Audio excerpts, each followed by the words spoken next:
Welcome to Reef and Pond Wise, where we talk all about reef and pond related stuff. So if you're new to the channel, hit subscribe and a notification bell so you don't miss anything. I'm back at my buddy's pond, and look what we see.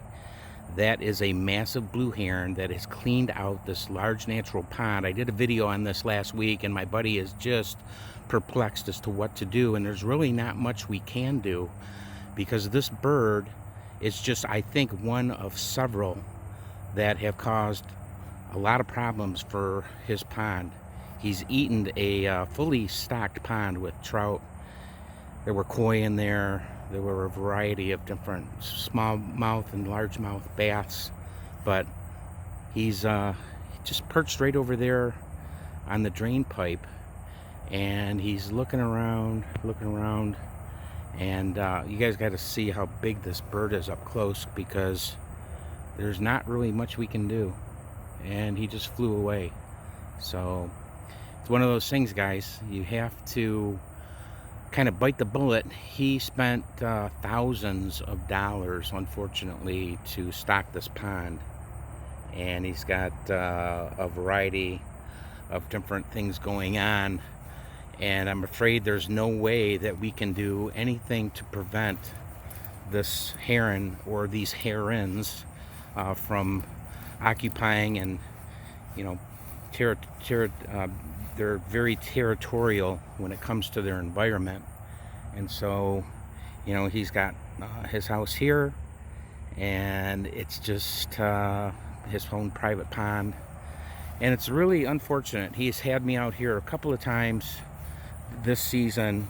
We hang out quite a bit, but just to look at his pond to see if there was something that I thought we could do to eliminate this from being a situation for him. And it's bad, guys. I mean, it's really sad.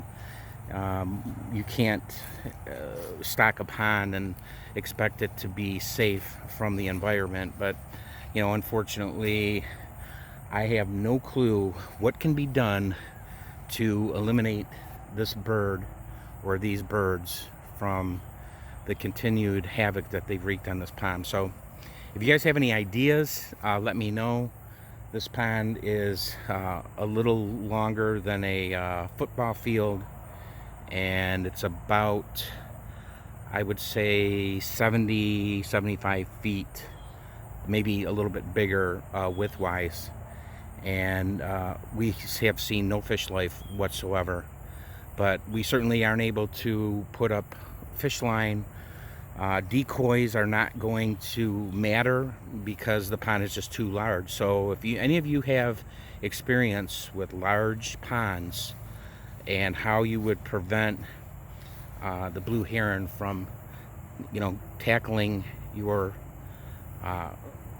stock, let me know. Now here's where he is now. He flew up and he's perched right there, and you can see him perfectly. But look at the size of him. He even looks like he's a little bit fatter now than when I was out here last week. But it's one of those things that we got to try to help with, and I just don't have any ideas for him.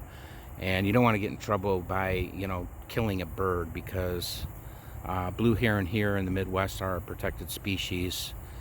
And I'm not a firm believer that you want to be out here, plucking off birds off branches to protect your pond.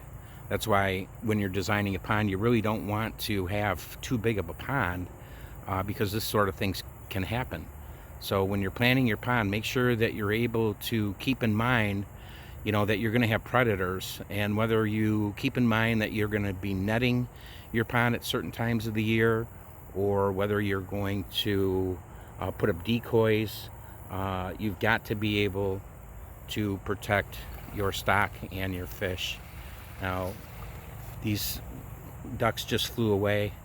The heron is right there. He's like right out in the open, but look at the size of that bird.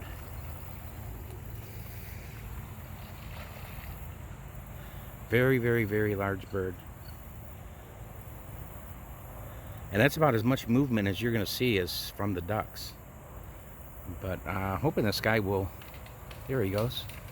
Look at the size of that bird. Amazing. Amazing. So anyways, guys, if you have any ideas, let us know in the comments section how we can prevent this from happening in a large pond. I do some consulting on the side once in a while for people that have ponds near me, and there's videos that I have out there where I've visited some friends' ponds. You can go back and take a look at that. But we are actually looking for some advice as to how we can actually keep heron out of this very, very large pond.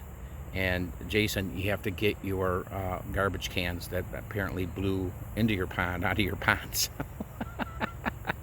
Anyways, guys, if you liked the video or found any value in it, hit subscribe and the like button. And until next time, anyone can build a pond, but it takes someone special to keep one. And that someone special is you.